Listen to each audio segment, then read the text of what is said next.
Just make it to both. Make it to both. A regular meeting of the Delta County Commissioners is being held this date pursuant to the following call. In a letter to the Commissioners dated November 13th, 2025, and reading as follows. The Honorable Members of the Delta County Board of Commissioners. Dear Commissioners, a regular meeting of the Delta County Board of Commissioners is scheduled for Tuesday, November 18th, 2025 at 5:15 p.m. in the conference room of the Delta County Service Center. Sincerely yours, Nancy Presrocki, Delta County Clerk. Please rise for a word of prayer. Lord, as we begin this meeting, we are thankful for our many blessings. We ask for guidance to help our commissioners make decisions in the best interest of the citizens of our county. And Lord, we pray for the safety of our military men and women and our first responders. Amen. I pledge allegiance to the flag of the United States of America and to the republic for which it stands, one nation, under God, indivisible, with liberty and justice for all. Roll call. Commissioner Melner? Here. Commissioner Johnson? Here. Commissioner Williams? Here. Commissioner Vangenhoven? Here. And Commissioner Jensen? Here. Commissioner Jensen, do you want to fix your microphone? Okay, just to make welcome sure? everyone. Start off by number 5, approval of the minutes from county board minutes on 11/4/25. I would make a motion to approve. Support. Okay, all in favor? Aye. Anybody opposed? Motion passed. Number 6, approval of the agenda. I would move that we approve the agenda with 2 additional items added, and those would be number 15 and 16. And that would be the name of the medical examiner for the electronic death registry system. And number 16, an RFQ for planning environmental services for the airport. In addition, I'd like to actually move the closed session until after the airport edition. So we do the closed session at the end. Support? Okay. All in favor? No, discussion, please. Discussion? Yes, I would also like to see that the motion be amended to remove items 5 through 8 and to change number 9 to 1 opening due to no notice stated at the 10:14 meeting or the 11:4 meeting of 30-day notice of appointments.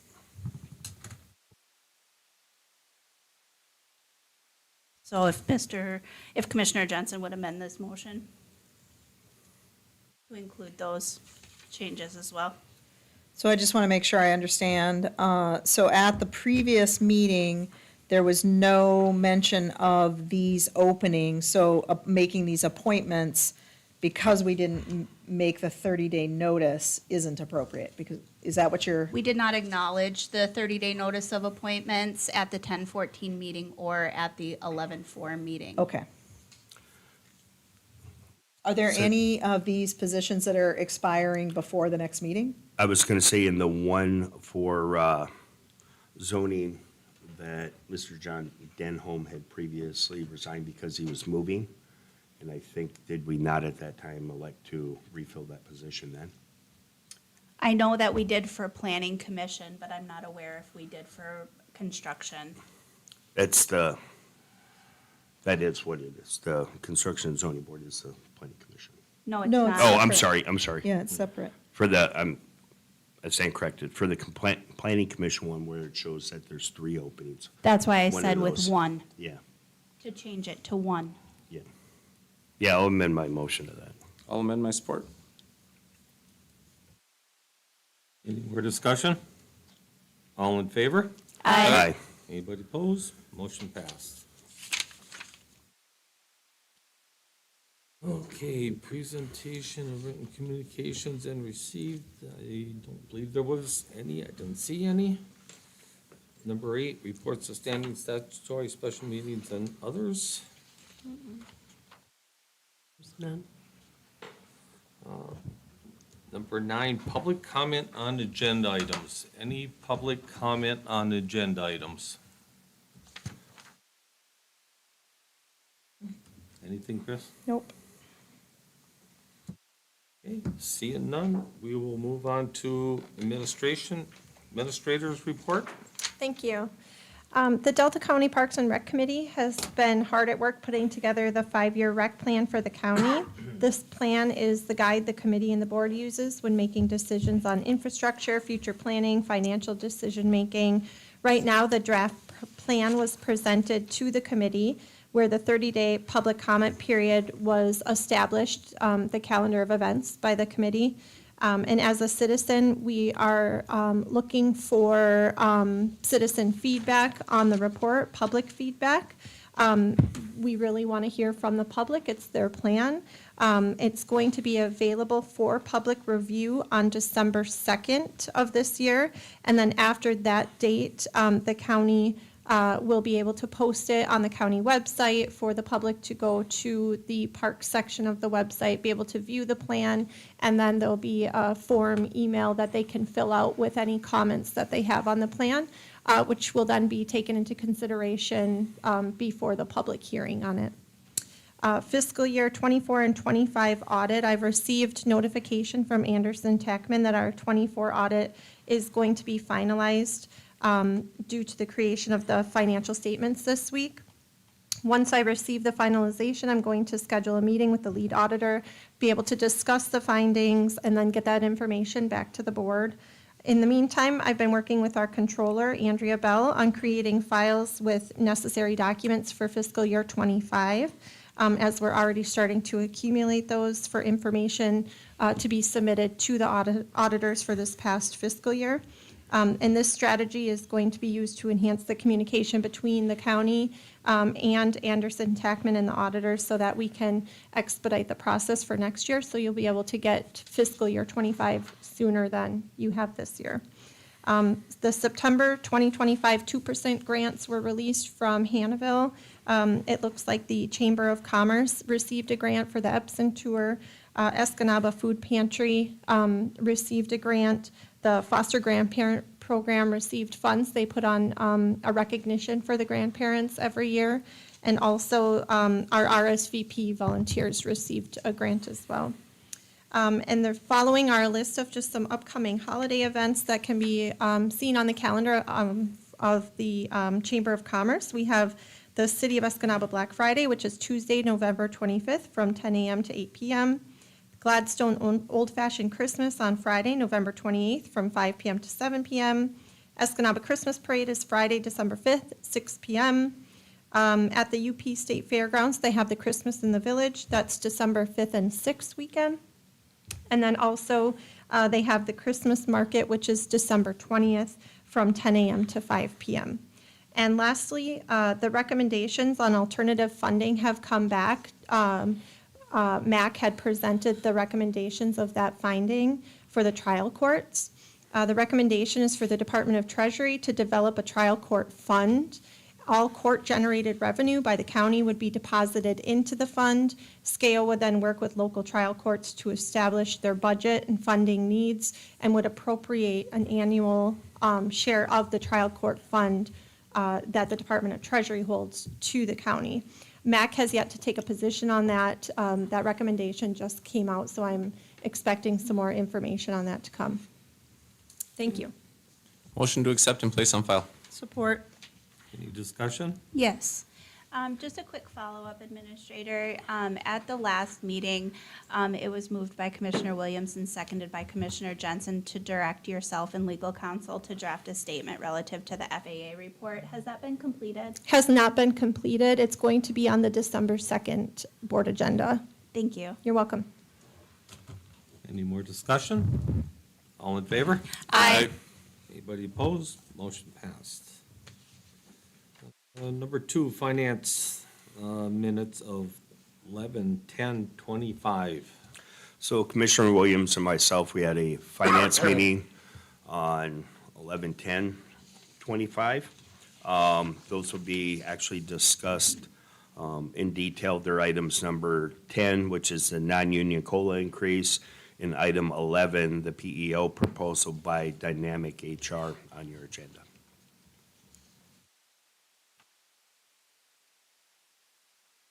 I get a motion to put the finance minutes on file? So, or moved. Support. Any discussion? All in favor? Aye. Aye. Anybody opposed? Motion passed. Number 3, departmental updates. Any departmental updates? Airport Just have- manager. Hi, how are you guys doing tonight? I just have two quick updates. So back in August, I presented the capital improvement plan. There were several projects that were going on. One of the projects was the snow removal building. I presented that I thought it was gonna go pretty smooth. Well, I've been receiving a lot of communication from the FAA on justification, so I just kind of wanted to highlight that we're proceeding forward. However, it has not been blessed by the FAA as of yet. And then the second update is our safety certification inspection that we have back in June. We have complied and corrected all of the compliance items on that, except for the airfield markings. It's the center lines of taxiway alpha and their connectors. I asked for a June 30th extension. They did grant us that. So that's the only pending item that I have on there. So that was it. Thank you. Thank you. Thank you. Any other departmental updates? Seeing none? We'll move on to unfinished business, Service Center Boardroom Technology. The the IT committee met, brought that recommendation back to the board. It was recommended to bring that back to finance. The finance committee met and discussed some other options at the meeting regarding maybe some low-cost things that we could do right now. Our IT director recommended buying, I guess you would call it kind of like a webcam system that he can give to county committees so that the recording secretary can use that to record the meetings. So that was the recommendation coming out of finance, was to approve that the IT director purchase that equipment for county committees. I'm just going to add a couple of things. So what we had talked about was we want to be able to utilize this room in the most efficient manner we can, and we want to remove some of what are considered stumbling blocks right now to being able to use this room in an efficient way. The most difficult right now are using these two doors which have technology integrated into them. We have digital locks on those doors, but we can't use them because these two doors back here, folks are coming and going in through them and they're leaving, they're propping these doors open. So any work that we try to do related to using the technology that we already have in place is, we just can't do it. We just stumble on it because they end up being propped open. So what we had talked about was sending our recommendation to Buildings and Grounds to have these doors that are behind us, we can only go out them. You can't come into this room from you can't come into this room from those doors. You have to come through those front doors, which means that to enter this room, you must use the digital technology. So that was the very first step in being able to feel like we could secure this room a little bit. So then we can invest some money into it without feeling like we were putting our money someplace that it could either walk away or we can't track who's coming and going. So that was the first step to it. But what we had talked about was giving each recording secretary, so I didn't want it to sound like you had to go and check this thing out from Brandon, because that wasn't what we wanted. We wanted each recording secretary would have this device. It's very easy to use, small microphone that hooks up to your phone to do the recording for that temporary time until we can get our policy done and our procedures done, and then get this room secured before we invest any money into it. But this was a stopgap measure, and it's very inexpensive to put in the hands of the recording secretaries. Any other discussion? And that was all approved then, Chris? Also? At finance, yeah. Okay. So do I have a motion to go forward? I would make that motion. Can I get support? Well, it's going to building and grounds now, correct? So the It's- purchase of the the devices for the recording secretaries is what we would approve here. And then the security of the room would go to the buildings and grounds because it affects these doors behind us and the front doors here, and actually the entry door. But buildings and grounds needs to deal with the change to the flow, or I should say, the entry and exits of this room. So that would go to buildings and grounds. Yeah. But I think it already did. I think it got passed, didn't it get passed on to buildings and grounds? No. It hasn't been at the meeting yet, but it got passed from the IT to the next Buildings Right. and Grounds meeting. Right, correct. that's what I would assume. Okay. Yes, yes, yep. So did you want to make a motion just to do what? It would just be for the stopgap measure for the recording secretaries, yeah. What is the total cost I think it's like $180. for all? Yeah. Okay. I don't Was there quote me on that, support? though. I'm sorry, was there No support? support yet. Okay, I'll support. Just for discussion, it was suggested in the finance meeting minutes, webcams to recording secretaries for the following boards: opioid task force committee, airport advisory board, veterans affairs board, and the park and recreation committee. So those will be available for live stream once we purchase those. Not live Or, I'm sorry, stream. not live stream, recording. Yeah, yeah.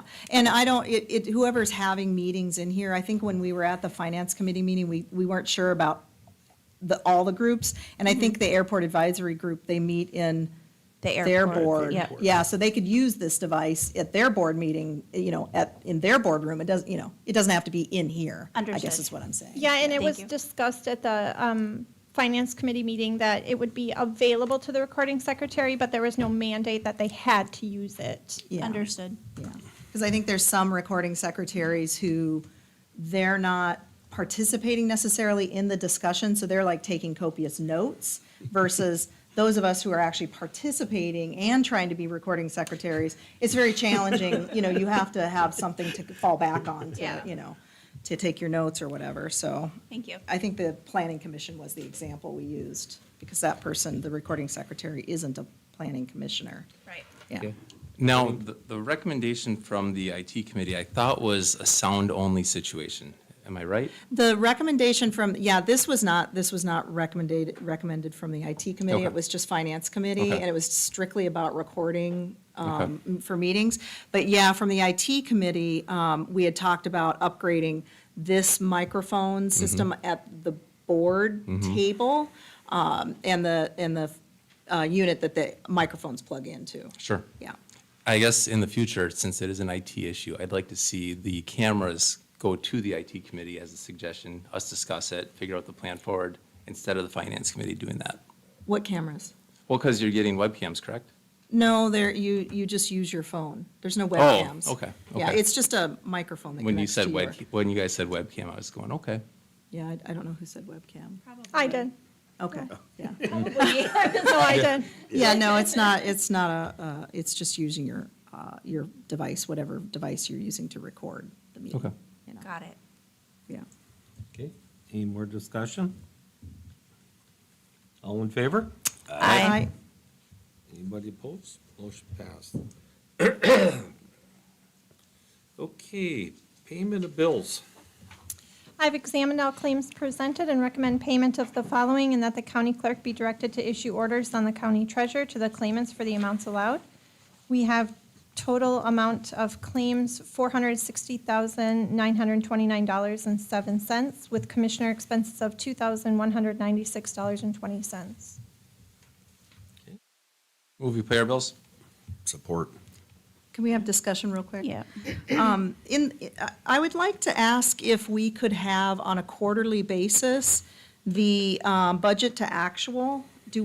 Is that, maybe you're already planning for that? I don't know, because it's different than the way things, previous administration might have done things. But I would love to see a budget versus actual on a quarterly basis.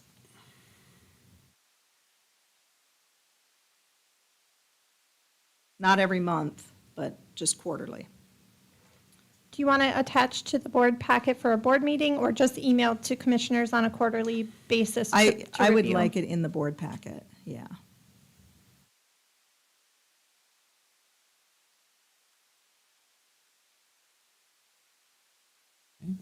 Any more discussion? Yes. I have a question regarding the commissioner expenses. Commissioner Jensen, Malner, and myself all attended the MAC conference in October, end of September, October. I'm just wondering how it is supposed to be determined, the amount of hours that you bill the county. Because on 10/1, I was in seminars for 6 hours, but I didn't bill the county for my dinner time or my entertainment time. But then I see that Commissioner Malner billed for 9 hours and Commissioner Jensen billed for 10 hours. So I'm just wondering, 6. Matt Jensen, MAC conference, 10 hours. I'm sorry, I was looking at the other day. Yeah, so I'm just wondering, like, what is the policy when we go to these conferences, how we're supposed to bill for that? There's nothing in the policy about what constitutes county time and what doesn't. There's stuff in the policy about what constitutes like your travel and your rates, but not what you can and cannot bill for isn't in the policy. Okay, thank you. No, I know on the last day I had a. Yeah, MAC board I meeting. wasn't asking Yeah. about the last day, I was asking Oh. about 10/1. Yeah. I guess on 10-1, part of the price, when you look at it for what is the county's paying for us to attend that conference, that includes that entire time frame. All the way through. I mean, if you decide you don't want to, you're not going to eat and partake like with the other team Oh, building no, stuff I mean, after. I was there, but I don't consider Yeah. a meal and entertainment to be billed on county time. That's just, I don't know. I just didn't know if there was a policy regarding it, that's all. I don't know, I guess you could look, I mean, if you do it in travel, I don't bill for meals and travel, but you can, and that would still count towards your total time that you would have in travel, correct? So if you stop to eat in the course of that, that's something that you would be entitled to, is the meal, and that's something that's reimbursable, but you wouldn't start and stop what your total time en route to that location would be. Does that make sense? So if it's like a 4-hour trip and you stopped in 8, you wouldn't say it's 4, you would have 5 in there, wouldn't you? Well, I don't bill for travel time, I bill for conference time, and I bill my mileage for the time that I travel. I was just asking, that's all, about if there was a policy on how we follow when we attend conferences. There's nothing in writing specific to that. Okay, thank you. In the past, over the years, we've always charged for the time we leave, because you're on county time from the time you leave until the time you get back. Okay, That's been as long as I can remember. okay, thank you. I think we'll have to review the updated travel policy, because we did update that this year. I don't recall, and I just was trying to look for it really quickly, and I can't find it, but I thought we had made some changes to it. We did for the amount of meetings that can be reimbursed for, but not specific to what constitutes county time and not county time. Okay, because I just remember some things like certain, I know you can't charge alcohol and, entertainment and that sort of thing. Like, there's certain things that are in there, but I just can't find it, readily, so. Okay. I need a roll call? Johnson, Yes. Williams, Yes, Van Genhoven, Yes. Jensen, Yes. and Melner. Yes. Number 2, airport lead hunt, design contract, snow removal, equipment building. We don't have the contract yet, so my recommendation would be for the board to table that agenda item. Okay, so moved. support? Support. All in favor? Aye. Anybody opposed? Motion passed. Number 3, airport landing fee exemption request. So we have a couple different requests for exemptions regarding medical transports. Now, this isn't like the med flight that may land in our airport. This is like a volunteer basis for through other nonprofits that will contact a pilot directly to provide service for a patient that may need a medical transport for doctor's appointments or other like non-emergent flights. And this was brought to the Airport Advisory Board, who then approved it and passed it on to you as a full board to allow exemptions for those type of non-emergent medical flights for landing fees.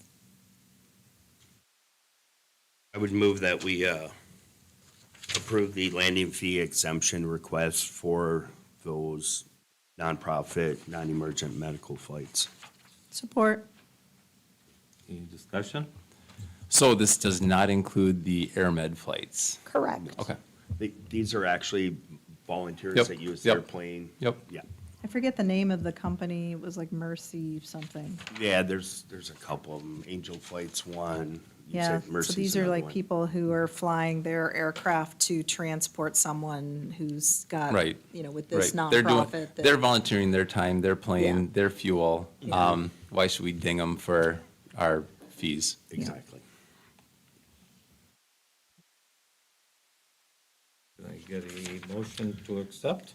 We already have We a have motion. Yeah, motion on and the floor. second. Yeah. That's right, we were in discussion, sorry. No All in problem. favor? Aye. Anybody opposed? Motion passed. Number 4, airport, request for winter operation trainer. So this year in our airport, we have 2 new employees that have not been here during a winter yet.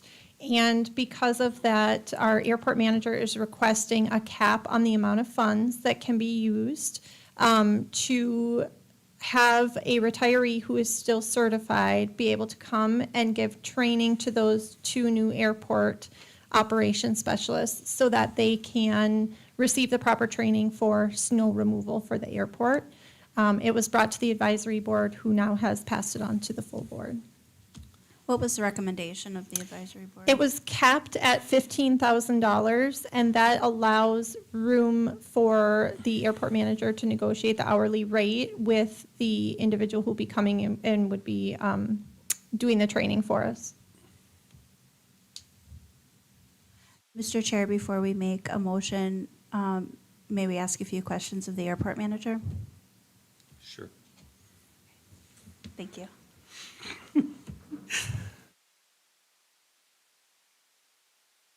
Hi. So, full transparency, I was not at the last airport advisory board meeting because I was out of town, so I just have a couple questions because I just got back yesterday and I didn't want to bother you.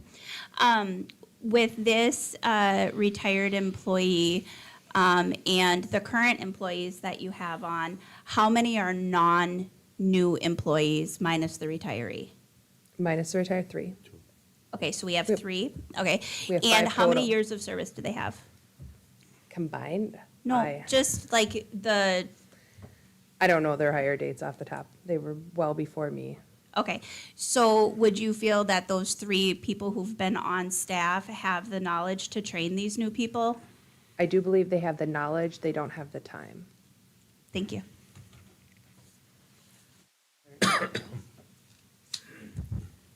Motion to approve.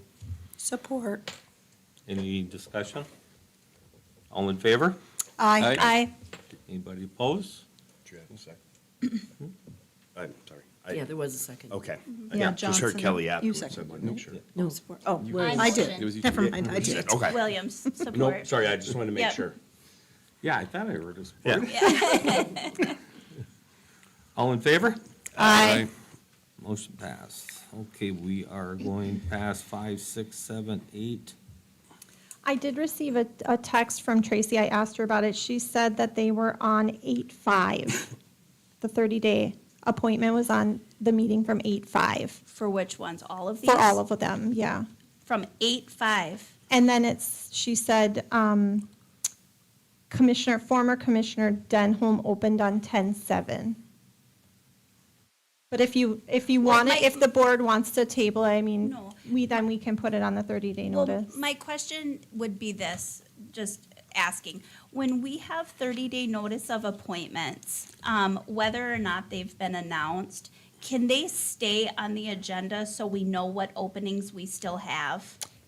Absolutely. Do you want it like under the 30-day notice Please. portion, like Yeah. not on the agenda Right. to keep tabling it, but we'll keep it under there? Please, because when I saw these agenda items, I went back to the 10:14 meeting and to the 11:4 meeting, and there were no 30-day notice of appointments.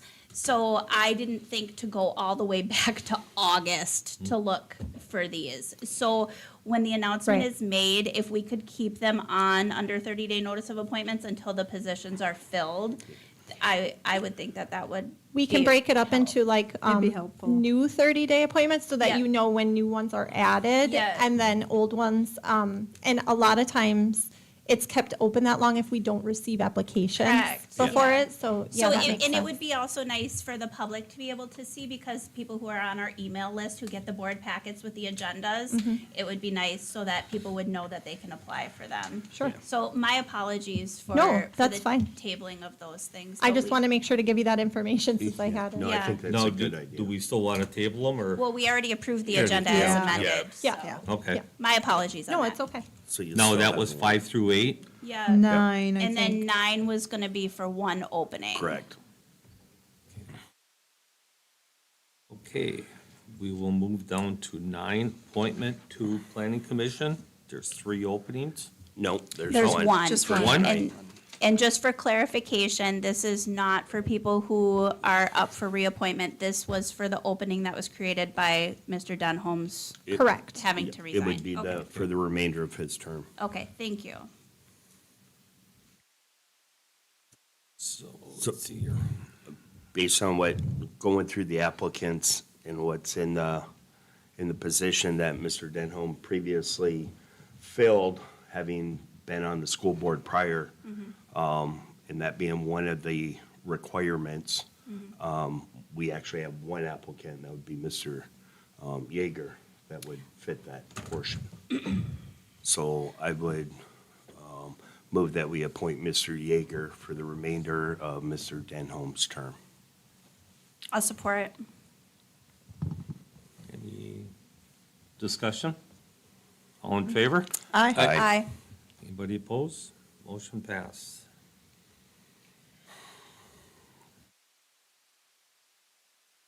Number 10, non-union COLA increase. You will see from the Finance Committee meetings that Yep. there was a memo and a spreadsheet that was presented to the Finance Committee regarding a recommendation for cost of living increase for non-union employees with the county. So the original recommendation from myself was 3.5%. Presented to you this evening is recommendation from Finance of 3.7%. And I'll touch on why that changed, because I think it's important Do we that, want a motion first? oh, we can do We that. should have a motion first. Sure. I'll make a motion that we approve the COLA increase, Of, 3.7%. thank you. I'll support. Okay, discussion? Yeah, so when this was brought to finance, we looked at the 2023, 24, 25 non-union increases. They've all been 3.5, so there was no incremental change during that period. And the increase for, the average increase for union rates was 3.75. And what the goal is to always try to keep the union and non-union in similar increases. And so instead of waiting and doing another, maybe having to do a bigger jump next year, we felt it was important to take these sort of incremental steps instead of these larger jumps. So we're trying to kind of catch that up. So 3.7 is almost at the union raises and is more in line with keeping those two similar. And then it's an incremental raise. So like next year might be 3.75 or might be 3.8, depending on, what the federal rates are. But that was the reason for going from 3.5 to 3.7. Right, when we look back historically, you would have real small, and then all of a sudden you'd have a really big Jump. spike, and then you'd have small. This is to try to flatten that spike out and makes it easier to manage within the budget process, but then now we can also plan ahead that, unless there's that unforeseen thing where the world falls tomorrow, where there would need to be a really large increase, this will be able to give us a longer, over that duration, sustainable increase. And also to note real quick that I think it was what, 6% was budgeted, or 6.2% was budgeted or something? 6%. Yeah, so we're well within budget, so. You'll see the difference at the bottom of that spreadsheet, shows the difference Yeah. of what was budgeted, and then what the amount difference would be with the 3.7% approval. May I ask a question? Is there, what was the reason with going with like 3.7 versus 3.75? Because it says average union raises for 2026 is 3.75. So what was the reason for going 3.7, not 3.75? I don't have a reason, other than what we had talked about was taking incremental steps, and we had talked about 3.6, 3.7, and with 3.8. We weren't talking about we just didn't talk about Yeah, it. it was so. just, if we looked at over the duration and the length of the term, that's why we started there. Would you consider amending your motion to make it 3.75? I guess it would depend on other discussion, how others feel about it. If there's additional discussion that's the direction that we wanted to go, I wouldn't want to amend the motion and then have it fail. Oh, okay. You know what I'm saying? Yeah. Would finance need more time to look at that 0.05 increase? It's within the budget. Okay. So, I think because it's within what we budgeted for the COLA increase, I think as far as I'm concerned, it would be acceptable. Yeah, based on, I don't have the number right in front of me here. I want to just look here real quick and see if I can pull it up. If it was outside of any sort of budget numbers, then I would be Yeah. a little more leery of it, but. What was the conversation about, there's some there's some union groups going into negotiations soon, or? It's on your agenda tonight for Yeah, closed so session. For this, okay, all right. So who knows what's going to come out of that, Correct. so, yeah. And find the worksheet we had there real quick.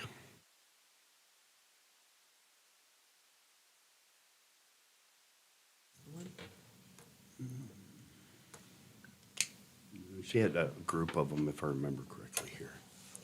There was more than one. Just for discussion's sake on why I'm asking for that extra 0.05% is we have talked at great length about our employees and how they should be compensated better wages, or at least I have spoken about that at length. And with it being within the budget amount, I'd like to see us be able to give them everything we possibly can. And so as we've stated in the past, keeping union and non-union as close as possible. Well, why not just at this point, if it's budgetable, if it's in the budget, why not just make it equal?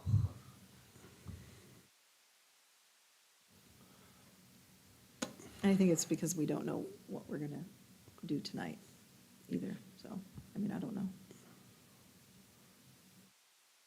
Haven't seen it. Anybody got the Jeopardy I'm- song? I don't well, think- yeah, yeah. sorry, I'm trying to go through on what the average was. Are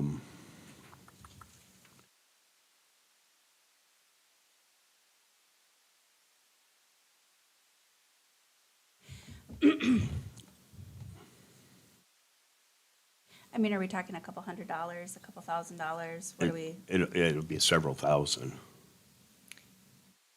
administrator? Well, not don't per have- employee.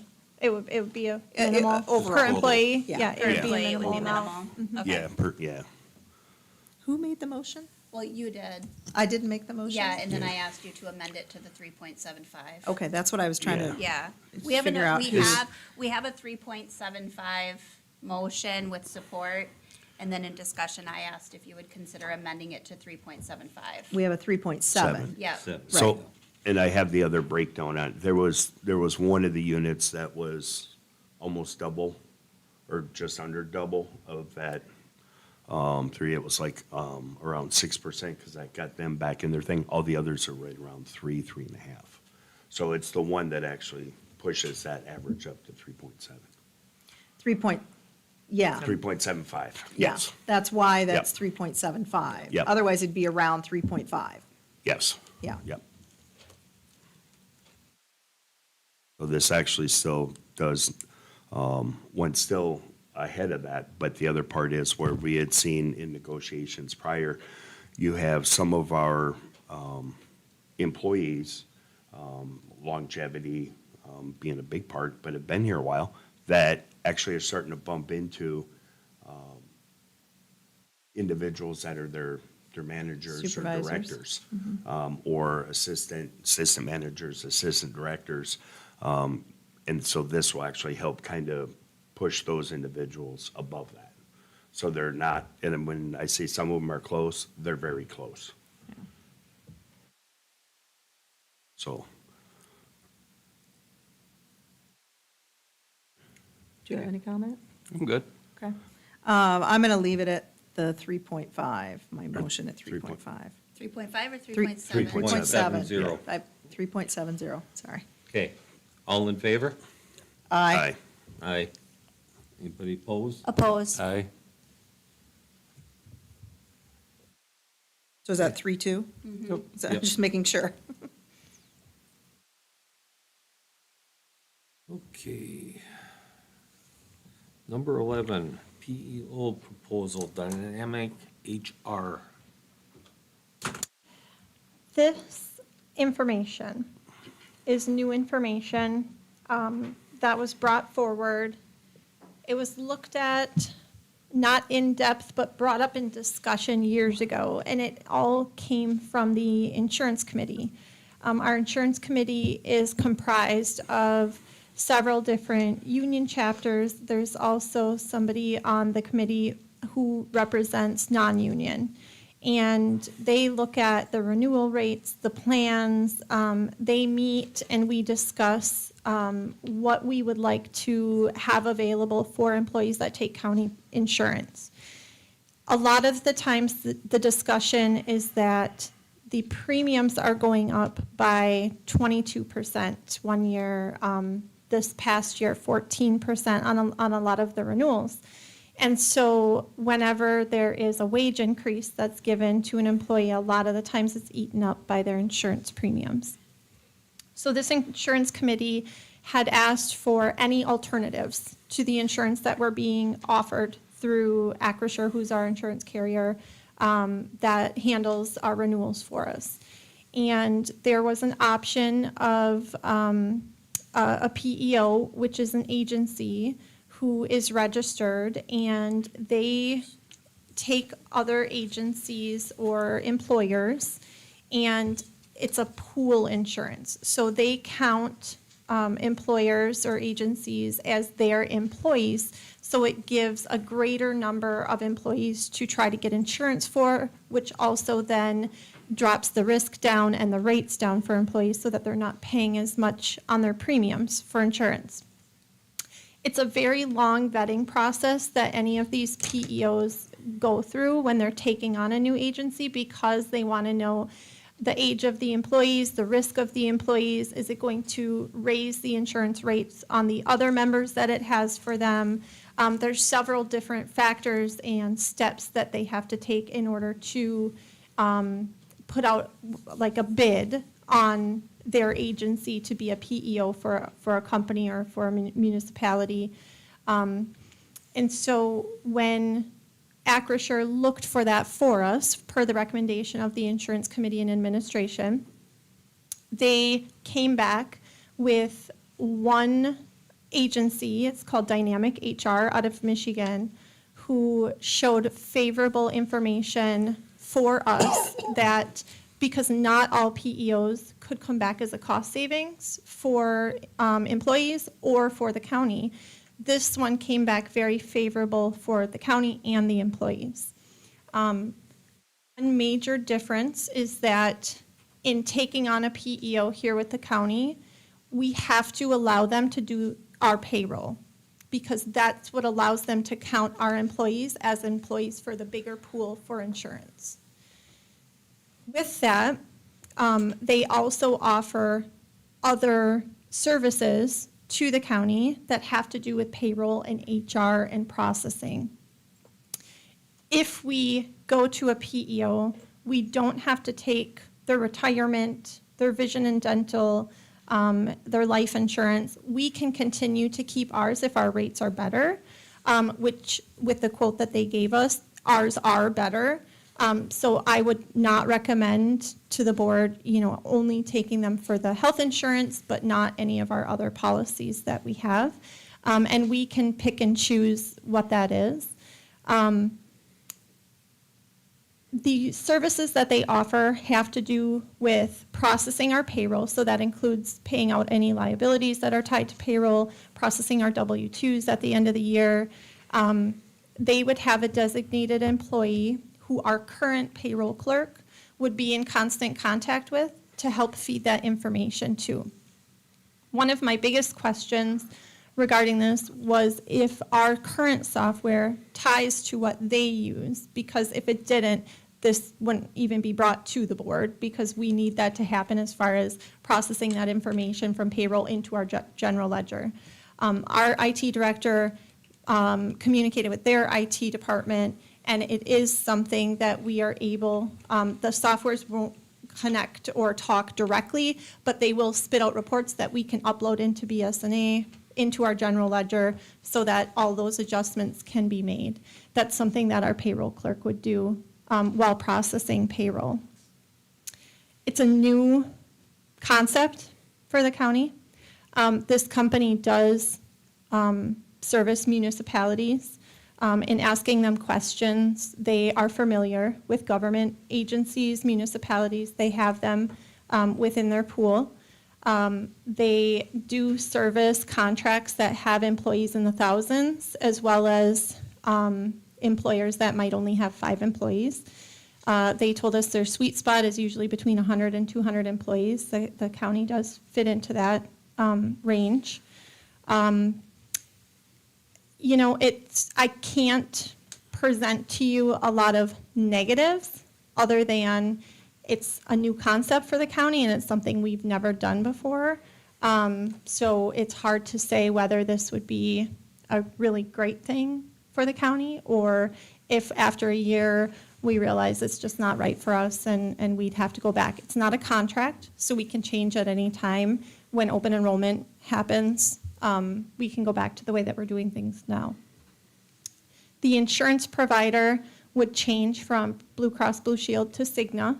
So that is a big difference that we wanted to make sure to get out to the insurance committee, to the employees so that they can look that over and have access to the new plans as well, to make sure that they can talk with their providers to see if they're covered under that insurance or not. That's all I have really on it tonight for you. This did go to the Finance Committee and was brought to the board for discussion and vote. There was an HR component to this as well.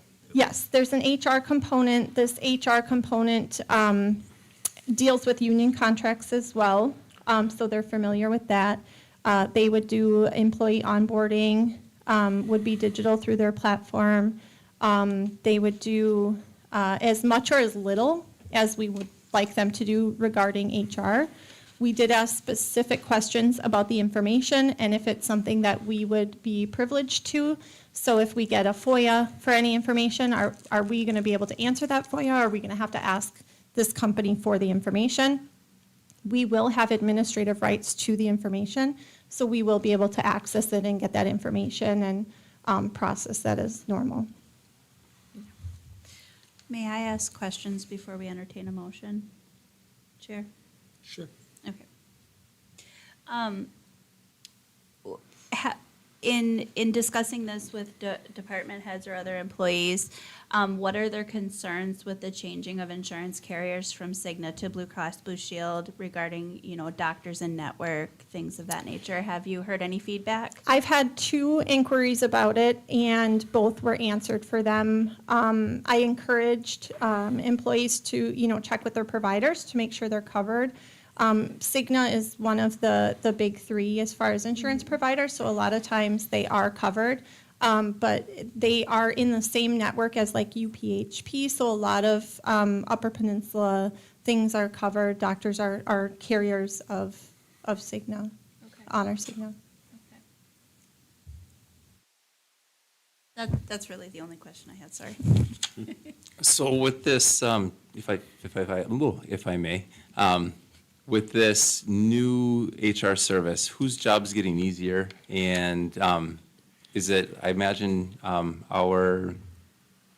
our board secretary, her job's gonna get a little easier, which, to me, she's overworked, so I'm grateful for that. Is anybody else's job getting easier where, to the point where we might not need them? Are we worried about losing a position? I'm not. The positions that it will affect the most would be the board secretary and the AP payroll clerk. The AP payroll clerk will still have a significant amount of duties when it comes to payroll because she is going to be, I would choose to have it run so that employees would go to her for changes or corrections or information instead of having to go to this new company. I really stand by having somebody that they can come and talk to in person if there's an issue and not have to call a different company in Michigan for that information. So it would be set up the same way as we have it now, where they would go to her for any corrections or information that they need regarding it. Her duties may change, but I wouldn't say they would be offloaded or easier for her. And the job description, we already have enough flexibility in that description being changed. Correct. Okay. And the board secretary, it would take a lot of like the unemployment correspondence that we have with the unemployment agency, workman's comp. It would take a lot of that off of her for those duties. Great, So thanks. one other question that goes into that, I think we talked about in finance as well. How much is this saving our employees and saving the county on the insurance portion? It's hard to break that up between employees and the county, but it's almost $300,000 total for the savings of that. So it depends on what plans employees choose for us to determine. But it is due to the hard cap, there are some plans in the new ones that would be, have a 0 premium for employees. But it would save both, for sure. It would save employees and the county. Right. Are you able to provide us your recommendation for this? I'm sorry. Put me on the spot, right? I know, I'm sorry. I've done cost-benefit analysis. I've done pros and cons. I can say the only 2 cons I really have come to are it's something new. So training employees on new job duties, new systems. It's always a challenge. And it's something new that we've never done. And so if it fails, there's that. But there are more more pros that I came to than cons. And I don't want to say not to do it based off of being scared that it won't work, because how would we know if we never did it? Have you contacted other counties that use this process? I have contacted other municipalities. There aren't any in Michigan, any other counties that use Dynamic HR, but I did get a reference list from them. There's a city downstate that uses them. They've been with them for about 2 years. They really like it. It's been a savings for them because they're smaller municipalities. So when it comes to the HR component of it, it does save them a lot of time, a lot of employee cost in using them. And they did not have any cons, I should say, with the payroll portion of it. But they have dynamic HR doing more work than what I would recommend we would And have them do. Was that city approximately the same number of employees that we have here in Delta County? No, they were about 50 employees, so they were less than us. Oh, okay. But that's why I think they saw the benefit more, because Sure. it was like having another employee or two for them without the cost to them that way. Okay, thank you. I think some of the things that we had talked about also were, if we were to reach out to some of these software vendors for some of these HR services, we would be spending more just to get some of these HR services independently than we are with them rolled into this system as well. So that was another benefit that we saw, was, we've been looking at, like, doing some online onboarding and doing some, like, making our policies available online through, digital means. And so some of these ideas that we've been talking about would cost us money, but they're rolled into this dynamic HR, so they would become available to us at no additional cost, which we felt was a benefit as well, so. I would make, oh, go Well, ahead. But also to answer your question, Commissioner Johnson, throughout this whole process, and when I did look at this back in, I believe it was 2020, at no time would I ever recommend getting rid of any positions to go to a system like this. I would make a motion that we, and I'm trying to think of how I want to say this, but I guess that we transition to a PEO or accept the PEO proposal as presented. Can I get support? Support? Is there any more discussion? Are there any other I don't even know what word I'm going to use that you need in that motion to be able to continue? No, it would just be the contract that you, well, I shouldn't say contract, It's the a proposal. proposal Yeah, that that's you why I have in used the front word of you. We proposal. don't have to sign a contract. The proposal that you have in front of you, so that motion would be correct, that it would be the board accepting that proposal and then working with Dynamic HR on the open enrollment and renewals. Okay, thank you. Nancy, roll call, please. Okay. Commissioner Johnson? Yes. Williams? Yes, Vangenhoven? Yes. Jensen? Yes. And Melner. Yes. Okay, motion passed. Number 12. It is resignation of H. Dano requests. No. No, Zoning. no, Zoning I forgot case. one. Zoning case. Zoning case, sorry. Zoning case number 11-25-PC. So this is a case recently from the Planning Commission. It was unanimously approved. One of the parts where they wanted to change the portions of those properties, resource production, the surrounding land around that is resource production. They wanted to change it from open space to resource production. And that does fit within, it's not spot zoned, and like I said, was unanimously approved by the Planning Commission. question I had about this was when I was on the planning commission and we were working on the zoning districts and the master, or the master plan, we had talked a lot about LSR, which is Lakeshore and River. And these parcels appear to be on the lake shore or on shoreline, or I can't exactly tell, but it looks like the three parcels are on the shore. And one of the things we had talked about was, how do we get LSR, how do we get all of these parcels rezoned LSR that are on lake shores and rivers? And when I saw this, I was a little bit surprised that it wasn't being zoned LSR versus resource production, but it's just a question as to why. Well, I guess the easy part is this way, it was continuous as resource production versus just the open space. That's what the landowner was Yeah, no, looking for. I get that totally, And yeah. the LSR, I also understand, especially within that area, with what they're planning on doing, maybe that's not the best use for what they were looking at. They may not want to have the areas, the minimums where you would subdivide, as far as sizing that you get into for Lake Shore and River.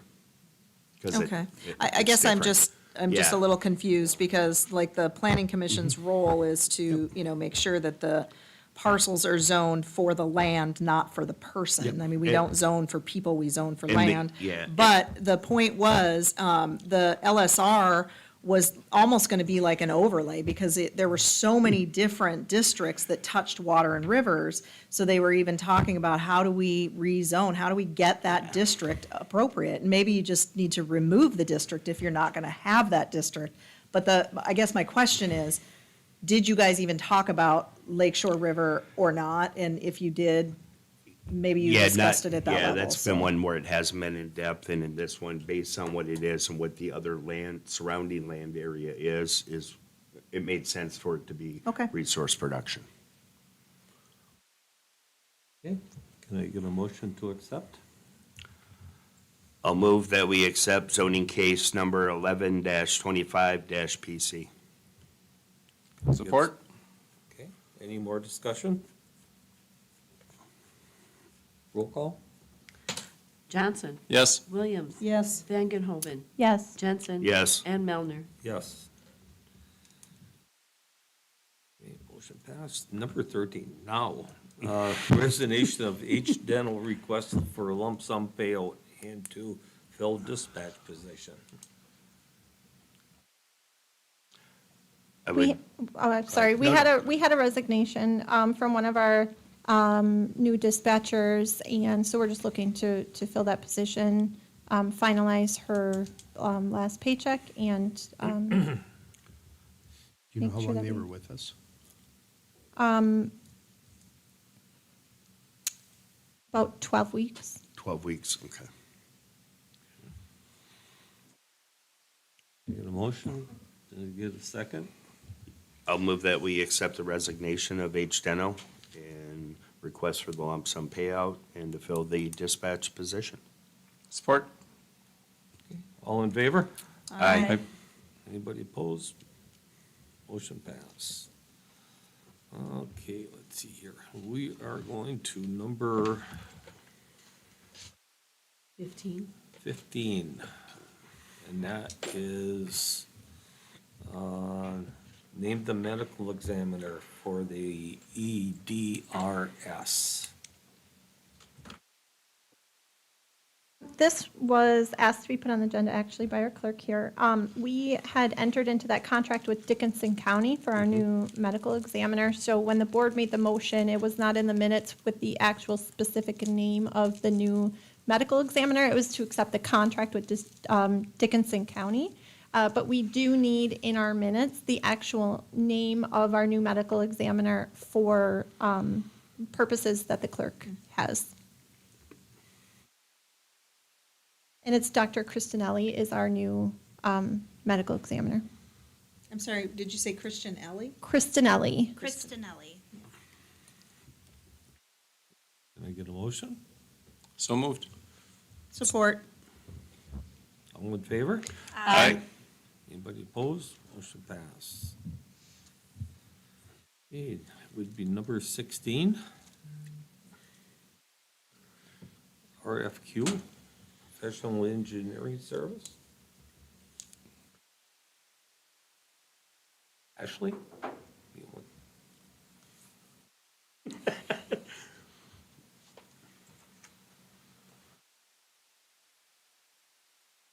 So before you is just a request for qualifications. We're looking at doing the airport master plan, and we have to seek an airport consultant for those. So this is just an RFQ I'm requesting for it to be approved, so we can post it on MDOT's website and our website.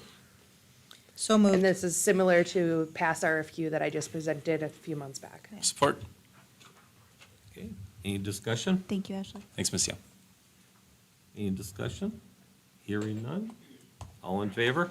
Aye. Anybody opposed? Motion passed.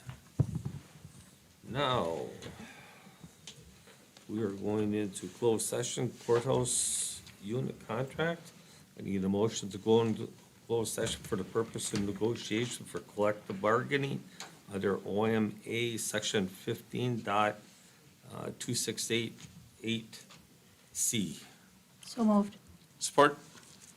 Okay, roll call? Johnson, Yes. Williams. Yes. Vangenhoven, Yes. Jensen. Yes. And Melner. Yes.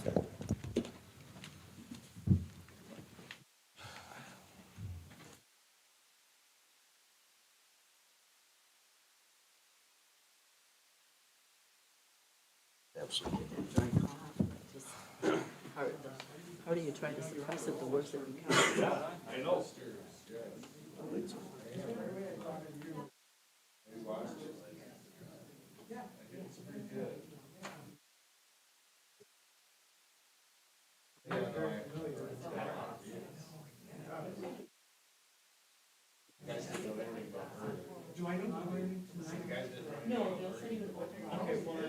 I'm gonna sneak out, because we've got a robotics competition on Saturday, and there should be a practice right now. Good luck.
Right on it, Jeff. 11.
exit.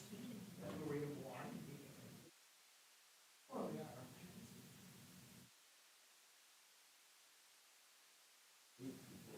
Oh,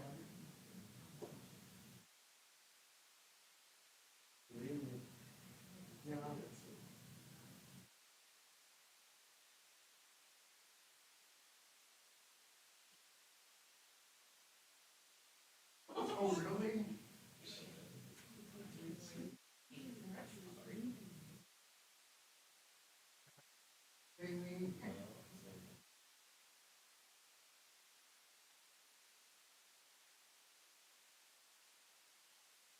Oh, my God.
It's gonna be there a long time.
Are we live again? I would move that we come out of closed session. No decisions were made. Yep. Or, All in favor? aye. Motion passed.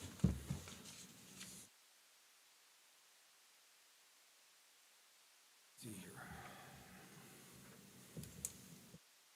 This, closed session contract, you want to, Just did that. oh, We just came out. okay. Okay, we move on to general public comment.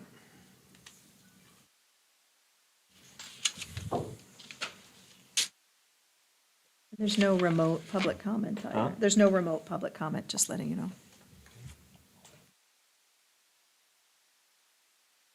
There was no well, we should say there was. no- Well, I Yeah, did. yeah. We came out of closed decision, Yep. we came out of closed session where no decisions were Yep. made in closed session. Okay, there is no general public comment? Being none, we will move on to commissioner comments. So, sorry I missed the last meeting. It looked like some interesting things were happening. One thing I did want to mention is the naming of the playground equipment for Fuller Park. While super, I think it's very deserving. However, I do believe it would set a precedent for naming something after somebody who's still alive and not somebody who's deceased. Typically, we name something after deceased members. That would just be my only critique of it. That's all I have. Commissioner Williams. Thank you. Happy Thanksgiving to everybody. It's coming up soon, and I think we don't have a meeting until afterward, so I hope everybody has safe travels and enjoys family and friends during that time.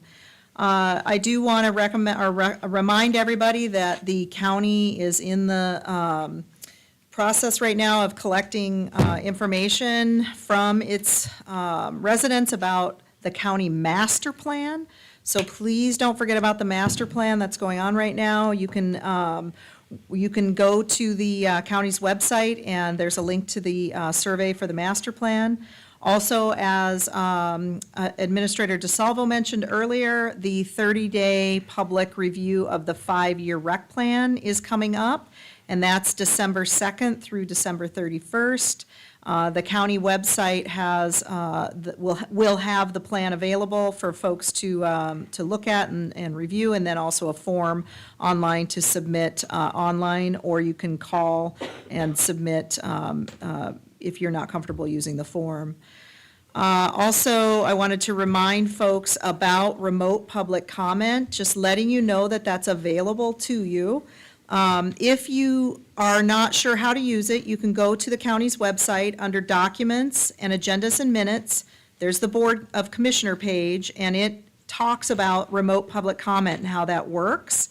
There are 2 phone numbers that you can call. One is 428-8227, and that would be if you want to leave a comment on the agenda item. So you basically want to provide public comment, but you can't physically be at the meeting. That would be the phone number to call and leave your message. If you're watching the meeting through YouTube and you decide that you want to make public comment, you can do that by calling 428-8226. And that's to make public comment that is played at the end of the meeting. There is a little bit of a delay, so make sure you give yourself enough time, give yourself 5 or 6 minutes before the end of the meeting to leave your public comment. But I just want to remind folks that that's there and available for them. Thank you. Nothing for me. Thank you. Commissioner Jensen. Yeah, 2 things. One of them I want to let everybody know, the Seventh-day Adventist Church was doing veteran food holiday baskets. They've actually reached the capacity on what they can do, so they're no longer taking reservations for any additional baskets. They did want to share, they did have some toys available yet for the age range for newborns up to 14. Also on our calendar of events, on Thanksgiving, the community Thanksgiving dinner at the Escaba High School from 11:30 to 1:30. So it's one of those, you don't have a place to go, you always have a place to go here. For any of those that show up, I look forward to seeing you there. That's it for me. Nancy, Nothing for me, thank you. Administrator. No, thank you. I don't really have anything. Just enjoy your turkey or ham on Thanksgiving. Let's see here. Meeting schedule, next board meeting would be on 12/2/5:15 and 12/16, 25 at 5:15, right here at the Service Center. 30-day notices appointment. We have one opening at Board of Health, one opening at Parks and Recreation, two at the Planning Commission. So those are the appointments of notice. Motion to adjourn. So moved. Support. All in favor? Aye. Aye. Motion passed.